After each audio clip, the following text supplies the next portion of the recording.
Google is now ignoring the vast majority of content online. Let's talk about why this is and how you can make sure your pages don't get ignored. So it used to be that Google included the majority of content online in their index, meaning when you did a Google search, Google was looking through most of the pages on the internet. And that's because there was a manageable number of pages. But eventually that number became unmanageable. And with ChatGPT and other large language models creating content, it just doesn't make sense economically for Google to index every page on the internet. And Google understands that most of these pages are saying the same thing as another page, and there's no real value in indexing the same information multiple times. This is commonly called commodity content. It's not adding anything new, and Google doesn't want it bloating their index. So in that case, they attempt to identify the most authoritative source of that information and only index that one. So if you want your content to be indexed by Google, you need to make sure they don't see it as commodity content. However, here's the thing. Google's algorithm doesn't truly understand if the information in your content is repeated across other websites, unless it's actually duplicate content. It's not reading every page that gets published to the internet and understanding the information in it. That would be way too expensive. Rather, it's using proxies to estimate whether or not your content is commodity content. And there's two main ways it does this. First of all, it just looks at the URL of the page. That's right. A lot of the times, Google decides your content is commodity content without even looking at the content. If you go into Google Search Console and you look at your pages report,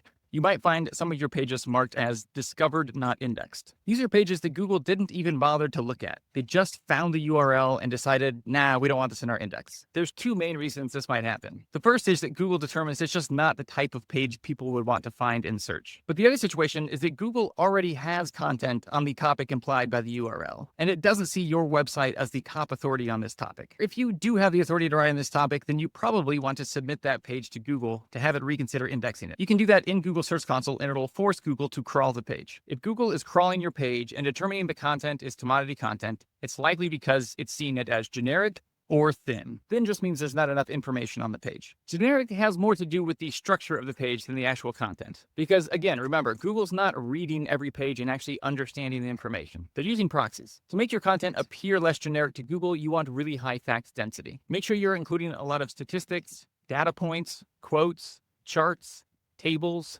bullet points. All of these things are proxies for depth or high effort content.